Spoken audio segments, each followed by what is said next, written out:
I never thought I'd be the woman who looks at her own living room and feels like a stranger in it.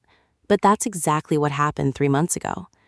When you've been married to someone for 6 years, you build up this internal map of their rhythms, their habits, and the sounds they make just moving through the world. You know the exact weight of their footsteps on the hardwood floor, the specific way they clear their throat when they're nervous, and the rhythm of their breathing when they're falling asleep next to you. My husband, Mark, was a creature of absolute habit. He was a high school history teacher, a man who loved routines, who took pride in being the reliable guy everyone in our suburban Ohio neighborhood turned to when they needed a tool borrowed or a lawnmower fixed. We had this quiet, comfortable life that I genuinely believed was unshakable. Then, Chloe came back into the picture, and the foundation we'd spent nearly a decade pouring just dissolved right under our feet. Chloe had been my best friend since our sophomore year at Ohio State. She was always the whirlwind to my anchor, the kind of person who lived her life like she was constantly trying to outrun a storm. While I settled down, got the corporate marketing job, and bought a house with a mortgage, Chloe chased jobs in Chicago, Austin, and Denver, never quite finding whatever it was she was looking for. So when she called me crying from a rest stop outside of Columbus, saying her latest relationship had imploded and she had nowhere else to go, my immediate, instinctual reaction was to open my door. Mark was hesitant at first, which irony now paints in the cruelest colors imaginable. He told me our house was our sanctuary, and having a third person in our space might shift the dynamic. I laughed it off, telling him it would only be for a few weeks until she found an apartment and a stable job. I told him he was being overly cautious. I practically begged him to let her stay, arguing that if the roles were reversed, she'd do the same for me. He finally relented, giving me that warm, reassuring smile that used to make me feel so safe, and said, "Whatever makes you happy, Sarah."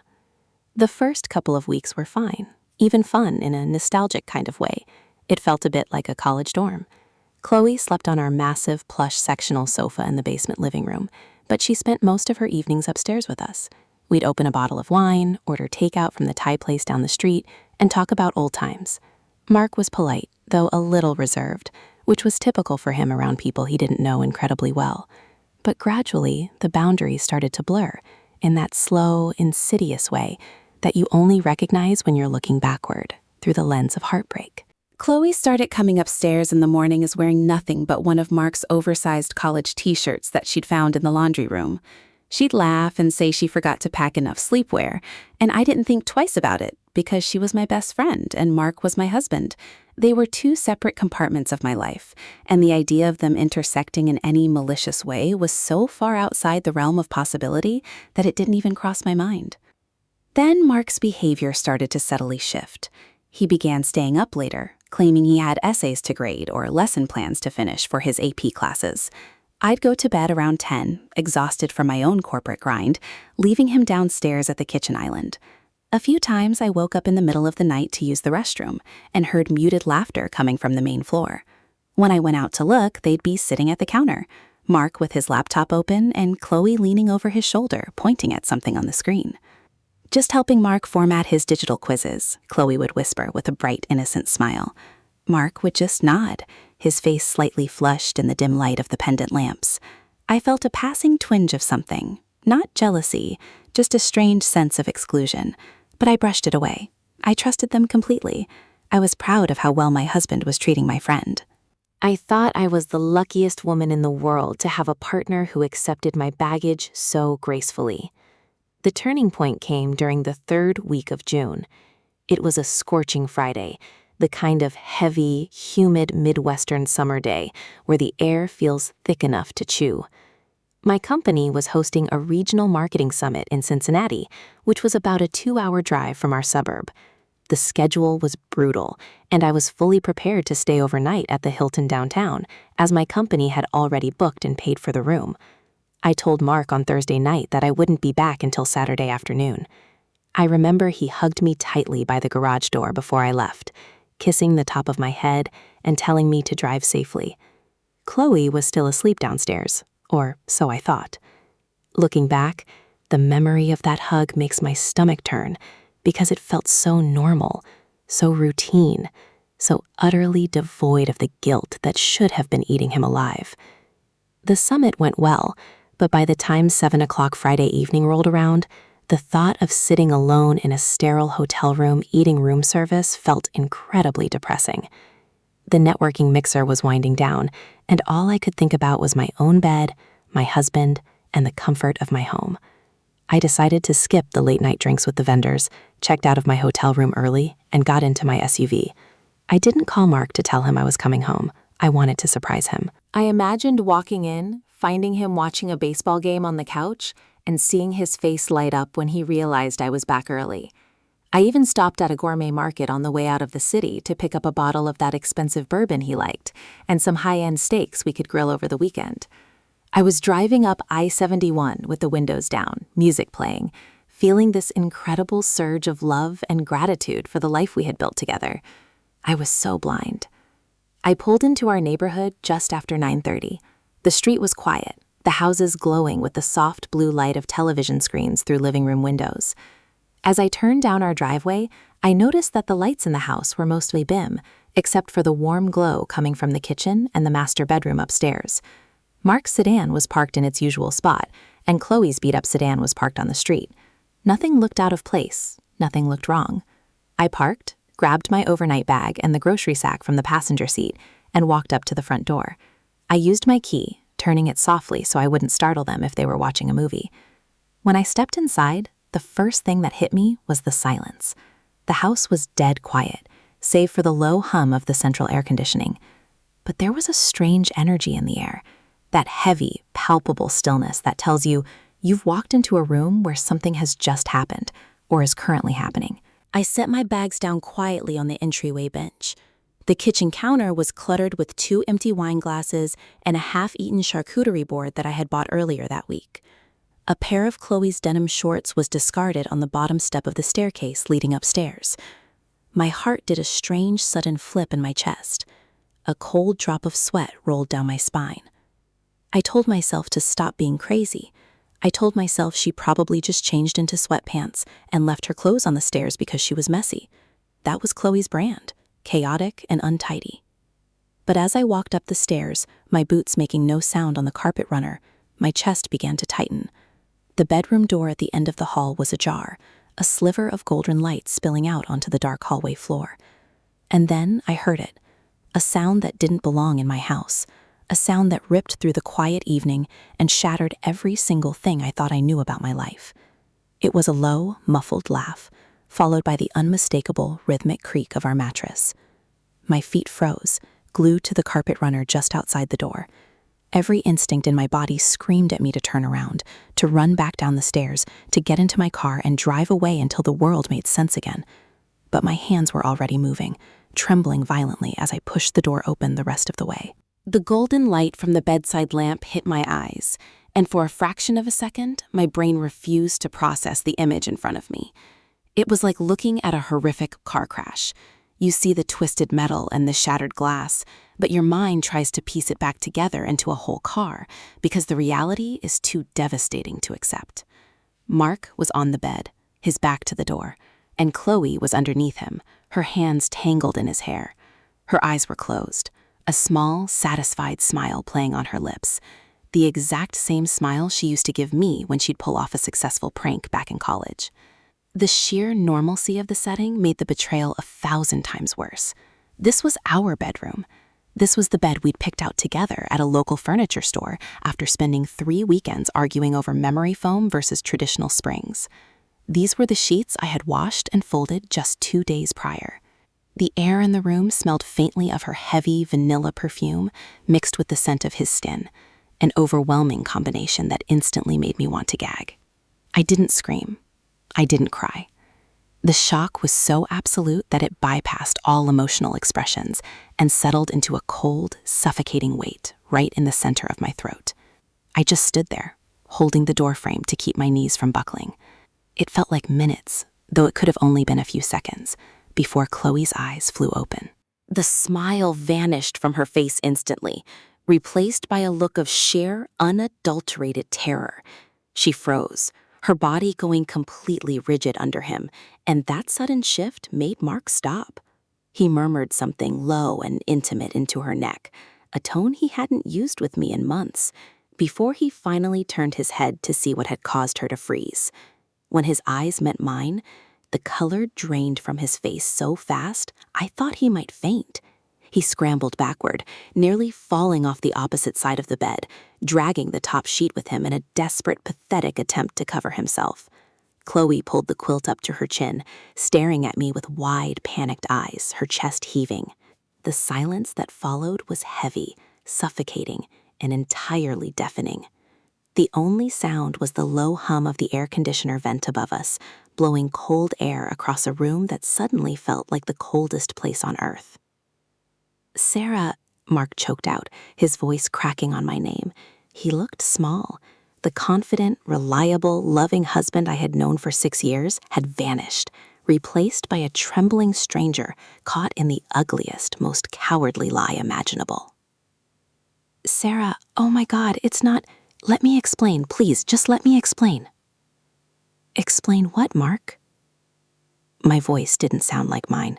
It was hollow, flat, and completely devoid of inflection. It sounded like a recording played from a long distance away. "Explain how my best friend ended up in our bed?" How long have you been waiting for me to leave town so you could do this? Chloe finally found her voice, though it was barely a whisper. "Sarah, I am so sorry. It just happened. We didn't mean to, I swear. We drank too much wine and—" "Shut up, Chloe," I said, cutting her off without even looking at her. I couldn't look at her. Looking at her made me feel a burning, physical sickness that started in my stomach and radiated through my entire body. This was the person who had held my dress while I peed on my wedding day. This was the person who knew every secret, every insecurity, and every fear I had ever harbored. To see her sitting there, wrapped in the blanket my grandmother had quilted for us, was a level of cruelty I didn't know human beings were capable of inflicting on one another. Mark was frantically pulling on a pair of sweatpants, his hands shaking so violently he could barely get his feet through the leg holes. "Sarah, please, let's go downstairs. Let's talk about this, just you and me. Chloe, get your things and leave, just leave." The sheer cowardice of his immediate pivot, turning on the woman he had just been holding so intimately to save his own skin, made me feel a profound sense of disgust. I stepped backward out of the bedroom, away from the golden light, and stood in the dark hallway. "Don't touch me," I said, as Mark took a step toward me, his hands outstretched in a pleading gesture. "If you touch me, I swear to God, I will lose my mind." I turned around and walked down the stairs, my movements mechanical and deliberate. I felt like an avatar in a video game, controlled by someone else, observing my own life from a safe, detached distance. I walked into the kitchen, where the 2 empty wine glasses still sat on the counter. Beside them was the bottle of expensive bourbon I had bought as a surprise, still sitting in the crinkly brown paper bag. The irony was so sharp it felt like a physical blade twisting in my ribs. I picked up the paper bag, walked over to the trash can, and dropped it inside. The heavy glass hit the bottom with a dull, hollow thud.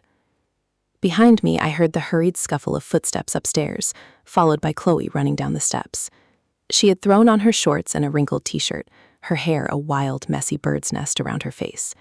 She didn't look at me as she dashed toward the front door, her keys jingling in her hand. She opened the door, slipped out into the humid June night, and closed it softly behind her. A moment later, her car engine cranked over, roaring to life in the quiet neighborhood, before the sound faded away down the street. She was gone, leaving behind the wreckage of the only life I had ever known. Mark came down the stairs slowly, his head bowed, looking like a man walking toward a firing squad. He stayed at the bottom of the steps, keeping a careful distance between us, knowing that the fragile barrier of my shock was the only thing keeping me from exploding. "How long?" I asked, staring at the kitchen island, unable to look at his face. "How long has this been going on?" He swallowed hard, the sound loud in the quiet kitchen. It's only been since she moved in, Sarah, I swear. It was never anything before that. We were spending so much time together while you were working late, and things got confused." "Confused?" I finally looked at him, and the cold numbness inside me began to crack, letting a searing, white-hot rage bubble to the surface. "You got confused about which woman was your wife? You got confused about whose house this is? You didn't get confused, Mark. You made a choice. Every single night I went to bed and left you two downstairs, you made a choice. Every time you looked at her, every time you touched her, you knew exactly what you were doing. He didn't answer. He just stood there, a tear finally escaping his eye and rolling down his cheek. It didn't move me. It didn't make me feel sorry for him. It only made him look pathetic. 6 years of marriage, 6 years of building a future, of discussing names for children we hadn't conceived yet, of planning vacations and retirement funds. All of it shattered on a Friday night because he couldn't control himself in his own living room. "I need you to look at me," I whispered, the rage inside me hardening into something much sharper, much colder than anger. "Look at me and tell me how you could do this in our home." In the bed we bought together. Did you think about me even once? When you were holding her, did my face even cross my mind? Mark kept his eyes locked on the hardwood floor, his shoulders trembling. He looked like a child waiting for a lecture, completely incapable of handling the actual weight of what he had destroyed. "I wasn't thinking, Sarah," he choked out, his voice thick with a self-pitying layer of tears that made my stomach turn. "That's the truth. I just completely stopped thinking. It was like I was living in some parallel reality where actions didn't have consequences. I am so sorry. I'm so incredibly sorry. Don't say that word," I spat, the venom in my own voice surprising me. "Don't you dare use the word sorry. Sorry is for when you forget to milk the groceries or when you accidentally dent the bumper in the driveway. You didn't slip and fall into my best friend, Mark. You spent weeks setting the stage for this. You sat across from me at dinner every single night, watching me pull extra shifts to pay for the renovations on this house, all while you were planning how to defile it the second my back was turned." He finally lifted his head, his eyes bloodshot and desperate. "It wasn't like that. It wasn't planned. We were just talking, Sarah. She was lonely, and I was feeling, I don't know, like we were drifting apart. You've been so consumed by work since the promotion, and every time we talk, it's just about bills or schedules or house projects." I felt invisible. The audacity of his words felt like a physical blow to my chest. He was trying to shift the blame. He was trying to weave a narrative where my ambition, my hard work for our future, was the catalyst for his betrayal. I let out a sharp, hysterical laugh that echoed off the high ceilings of our kitchen. "Oh, I see. So this is my fault? Because I was working to build a life for us that gave you permission to destroy it? I was working late so we could finally afford to start a family, Mark. I was doing it for us." I know, he pleaded, taking a cautious step forward, his hands raised as if trying to placate a wild animal. "I'm not blaming you. I'm really not. I'm just trying to tell you where my head was at. It was a mistake, a horrific, disgusting mistake. Please, Sarah, we can fix this. We can go to counseling. We can get through this. People survive things like this all the time. I don't care about other people," I said, my voice dropping back down to that terrifyingly calm, flat register. "And this isn't something you fix. You can't unring a bell, Mark. You can't erase the image of her in our bed from my mind. Every time I look at you for the rest of my life, that is what I am going to see." I walked past him, making sure our clothes didn't even brush against each other, and went back into the entryway. I grabbed my overnight bag, the one I hadn't even unpacked yet. My hands were steady now, driven by a strange, icy clarity that had taken over my entire body. I didn't know where I was going, but I knew I couldn't spend another second inside the walls of that house. The air felt toxic, contaminated by their secrets and the lingering smell of her vanilla perfume. "Where are you going?" Mark asked, following me into the hall, his voice rising in panic as he realized I wasn't going to sit on the couch and hash this out with him until 3 a.m. "Sarah, please don't leave. It's almost 10 o'clock. Just stay here. I'll sleep in the basement. I'll go stay at a hotel. Don't leave your own house." "This isn't my house anymore," I said, opening the front door and stepping out onto the porch. The night air was thick and heavy, sticking to my skin the moment I stepped outside. The crickets were chirping loudly in the front yard, a normal, peaceful summer sound that felt completely surreal given the absolute devastation occurring just a few feet away. It's just a building where a liar lives. "Sarah, please," he called out, stepping onto the porch behind me, barefooted and shivering despite the heat. "Just talk to me. Let me know where you're going. Call me." I didn't answer him.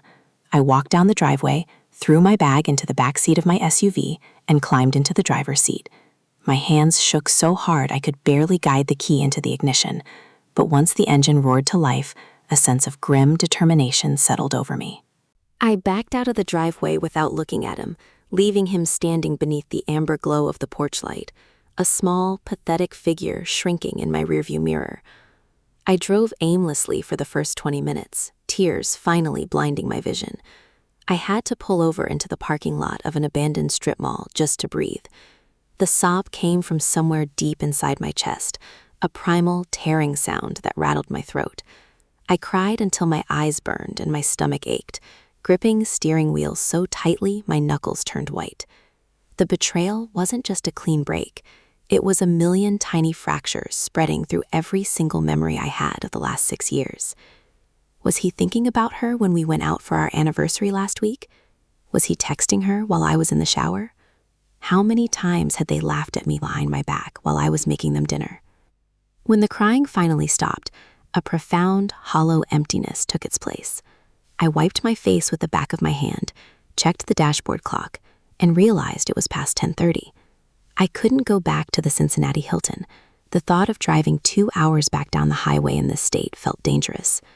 I couldn't go to a local hotel either. The suburban Columbus area felt too small, too suffocatingly familiar. Then my phone buzzed in the cup holder. The screen lit up with a text message. My heart stopped for a beat, expecting it to be another desperate plea from Mark or a paragraph of excuses from Chloe. But when I picked it up, the message was from an unknown number. I opened it, my thumb hovering over the glass. The text was short, direct, and contained a single address to a downtown loft apartment, followed by words that made the blood in my veins completely freeze. "He's been lying about more than just tonight. If you want the real truth about your husband, come here. I'm waiting." The glowing text on my phone screen felt like a physical weight pressing down on my chest. I stared at the address, a street name in the historic warehouse district downtown, about 15 minutes from where I was currently parked. My mind raced through the possibilities. Who could this be? Was it someone Mark worked with? Was it one of Chloe's friends? The cold, calculating nature of the message made me realize that the nightmare I had walked into tonight was only the surface layer of a much deeper, much darker ocean of secrets. I didn't reply. I shifted the SUV into drive, pulled out of the empty strip mall parking lot, and headed toward the highway. The city skyline loomed ahead, a jagged silhouette of concrete and glass against the dark summer sky. The drive passed in a blur of neon signs and taillights. My hands were perfectly steady on the wheel now, the sorrow completely pushed aside by a burning, desperate need for answers.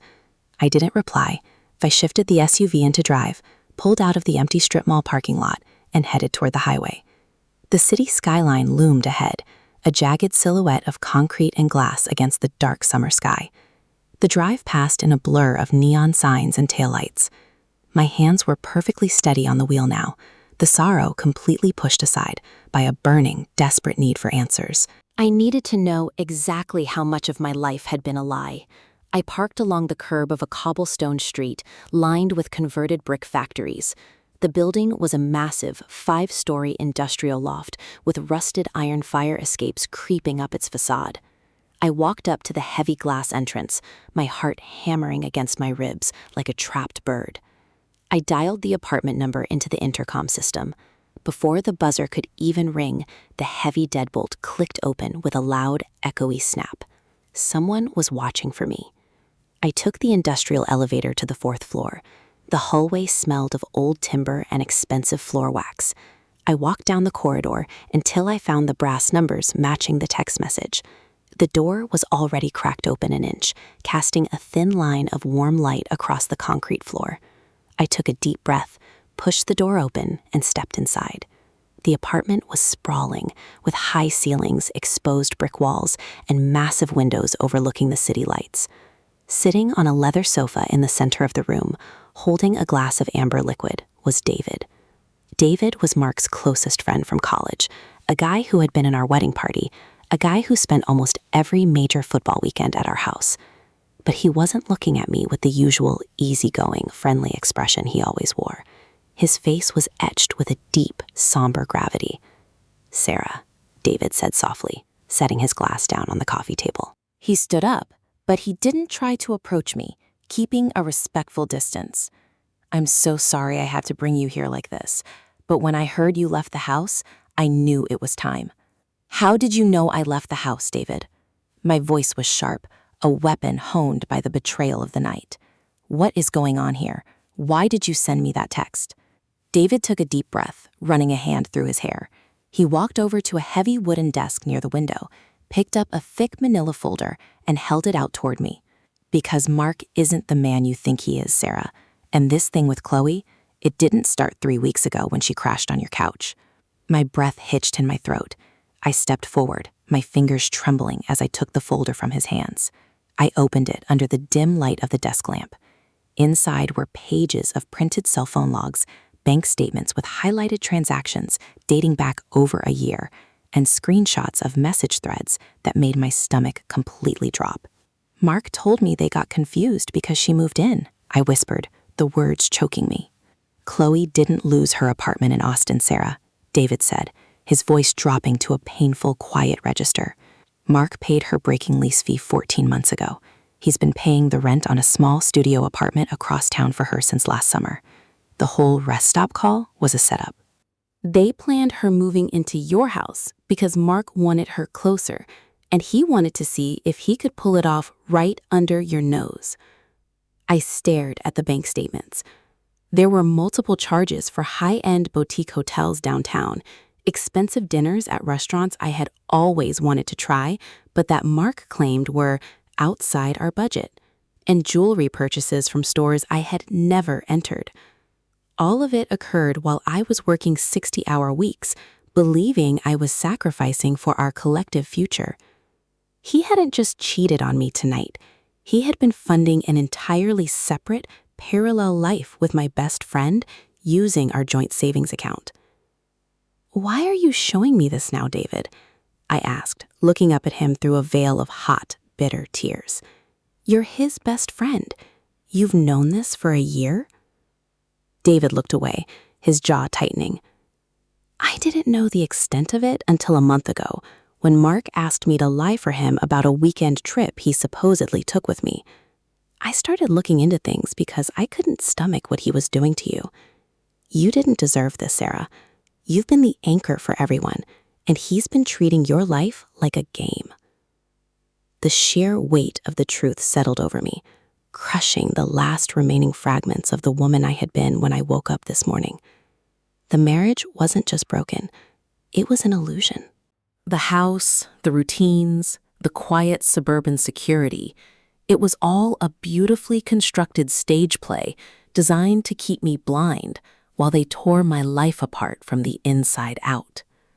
I closed the folder, gripping it tightly against my chest like a shield. The sadness was gone now, entirely replaced by a cold, glittering certainty. Mark thought he had caught a temporary storm tonight. He thought he could cry, apologize, suggest marriage counseling, and eventually smooth things over like he always did when he made a mistake. He had no idea that the woman returning to that house wouldn't be his gentle, forgiving wife. "Thank you, David," I said, my voice completely steady, devoid of any tears. I turned and walked out of the loft, the heavy door clicking shut behind me. As I rode the elevator back down to the street, I pulled out my phone. I didn't call Mark, and I didn't text Chloe. Instead, I opened my contacts and dialed the number for the top matrimonial attorney in the city, a man my corporate legal team had recommended months ago for a colleague. The city outside was quiet, the first hints of dawn beginning to streak the edge of the sky with a pale, cold gray. My life as I knew it was completely over, But as I got back into my car, staring at the folder on the passenger seat, I realized something vital. They thought they had broken me in that bedroom tonight, but all they had really done was set me free. And by the time the sun fully rose, Mark was going to realize exactly how much his little game was going to cost him.